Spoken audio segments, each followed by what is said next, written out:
Le véhicule se propose de poser la question, en fait, quelle forme d'organisation, quel véhicule au singulier ou au pluriel je vais créer ou utiliser pour atteindre mes objectifs. C'est une question paradoxale, la question du véhicule, puisque d'une certaine manière, c'est la plus difficile à changer une fois qu'on a fait un choix. Quand vous créez une fondation, c'est la définition classique d'une fondation, c'est l'affectation irrévocable d'un patrimoine. Donc cette idée d'irrévocabilité est assez forte. Elle s'incarne notamment dans le fait que la mission, l'objet social d'une fondation est difficile à changer dans différentes traditions juridiques. C'est encore plus fort d'ailleurs en Allemagne, par exemple, ou dans les pays scandinaves. Il est quasiment interdit en fait, de changer l'objet puisque c'était la volonté du fondateur et on ne peut pas revenir dessus.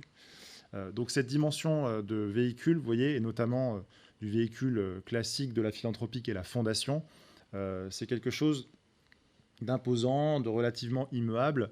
L'image même de la fondation, ça veut aussi dire les fondements, bâtir les fondements d'une maison, d'un bâtiment. On imagine mal changer les fondations d'une maison tous les 4 matins. Donc cette dimension, elle est très engageante. Mais c'est aussi souvent la première dimension par laquelle certaines personnes commencent dans la philanthropie. En fait, c'est tentant de créer une fondation, de créer un fonds de dotation. C'est concret. On commence par créer l'outil juridique. Vous avez aussi pas mal d'avocats, de personnes qui vous conseillent en créant votre structure. Et c'est souvent le point de départ de certaines personnes. Et c'est compréhensible, c'est légitime. On veut faire de la philanthropie, donc on crée un outil. Ce qu'on dit dans le livre, c'est que sans réflexion préalable ou au moins conjointe sur les 4 autres dimensions, le fait de créer un outil en tant que tel n'est pas suffisant pour avoir en fait une philanthropie stratégique.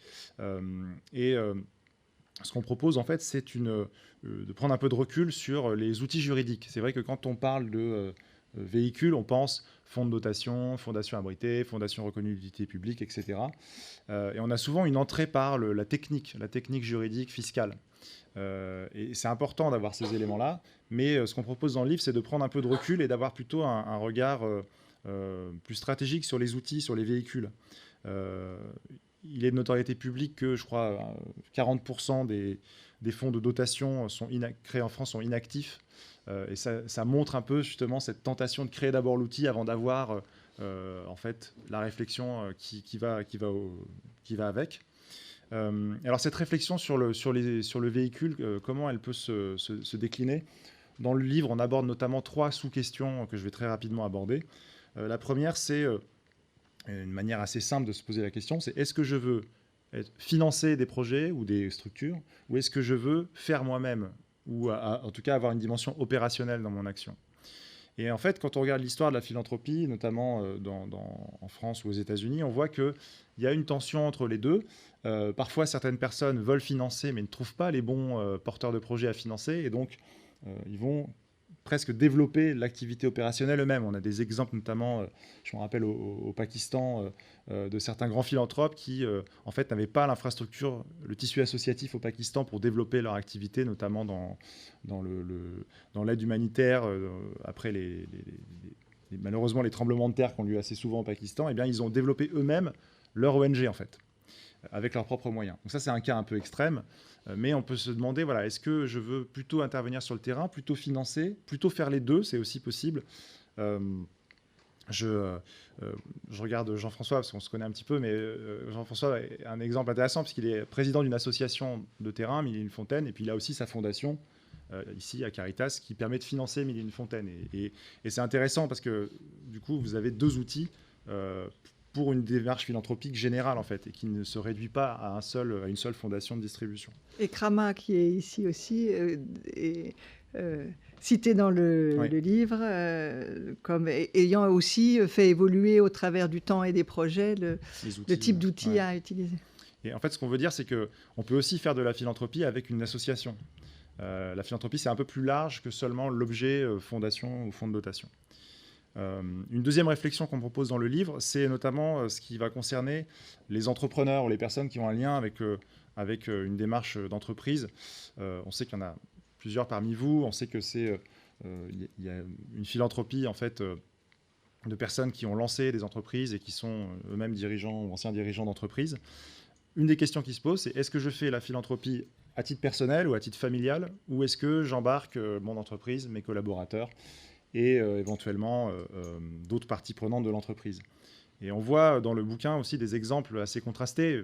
On a l'exemple par exemple des Le Marchand, donc les fondateurs de Nature et Découverte, qui ont à la fois créé une fondation d'entreprise, la fondation Nature et Découverte, et aussi un outil philanthropique pour eux, un véhicule pour eux, la fondation Le Marchand, qui vont soutenir des projets différents. Alors vous avez la même peut-être valeur, les mêmes ressorts au sein de ces deux outils, mais chaque outil sert une politique différente, ne va pas soutenir les mêmes projets, ne va pas soutenir avec les mêmes modalités financières.